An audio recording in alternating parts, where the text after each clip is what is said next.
So actually my story is about how the combination of a visionary idea and domestic abuse can lead to wonderful outcomes.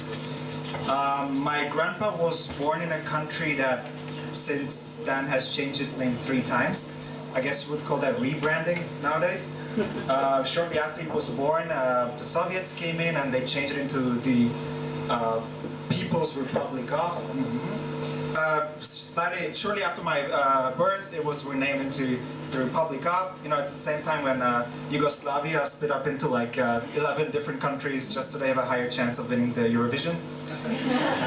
My country renamed itself 2012 into, they dropped the name Republic. The government had a good hard look into the mirror and said, guys, we had a good go at this democracy thing. No, we couldn't call ourselves that. They renamed it from the Republic of, just to the country of. We're gonna get to what country this is a bit later. We didn't do well last night on Eurovision, I can tell you that much. So my grandpa was a university student during the time when it was one of the worst oppressions by the Soviets, by the communists. There was a huge uprising in 1956. Which was led by very brave university students who, after the uprising was beaten down quite violently, they basically gathered the university students and were tortured. Now, today we know they've also been sadly shot.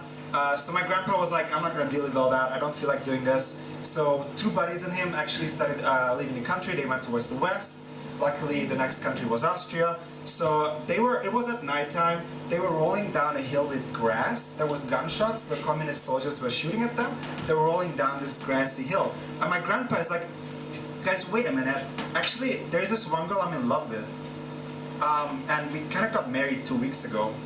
So he turns back, his 2 buddies continue. They go through Vienna to USA, one to Canada. And actually, those 3 guys at university were working on geodetics, which is kind of like earth measuring. They were working on a new method which would allow you to identify sources of oil, sources of drinking water, based on aerial photography.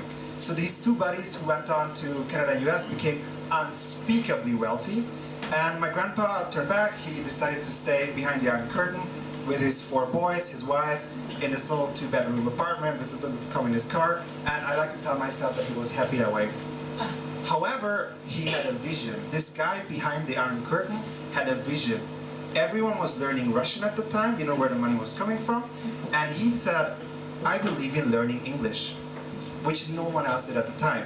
And he went on to try this on his oldest son, which is turned out to be my father, and according to the current household methods, this would of course turn into some beatings, because my dad was a really cool kid, so he tells me. He would play the guitar, he would do windsurfing on his self-made surfboard, and he was having none of it. He was rebelling against his English lessons the same way my grandpa was rebelling against the Soviets. So my grandpa had English language tapes smuggled into the country, and he took away my dad's guitar, and he had to study English for an hour every day before he got his guitar back. And my dad, being the rebellious guy that he was, this ended up in him being chased around the dining table and being at the end beaten, basically. Fast forward to shortly after my birth, again political change, we're now democratic. All the influx of the Western companies who want to exploit, of course, the cheap workforce. The largest US automaker, General Motors, decides to pull up a factory in our hometown. They're looking for engineers who could not only speak the local language, but could speak to the executives in English. There were not so many of them, so my father ended up being one of the managers at the plant.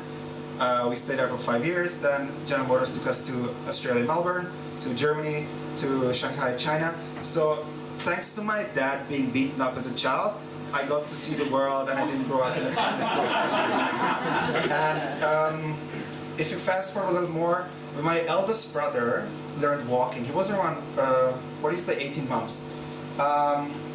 He learned to walk. He was really enthusiastic to learn to walk. And you need to think that my dad, of course, was beaten as a child, and for the past 1,000 years probably, it was not only expected for you to beat your child, they said, if you don't beat a child who's not listening, you probably don't care about your child enough. It was like really the expectation of society. My mom thought otherwise, so my dad had another thing coming at him. So my little brother learns how to walk. He was walking towards a street with lots of traffic, cars whizzing by, and really enthusiastic that he can walk now. And my dad tells him, stop. He doesn't stop. So my dad yells at him, stop, stop. My brother keeps walking. And so my dad runs up to him, yanks him back from the street, and basically gives him a little slap across the face to show him, you didn't listen to me. Now my mom, being an educated educator back then, a high school teacher, basically looks at him in shock horror from the other side of the street.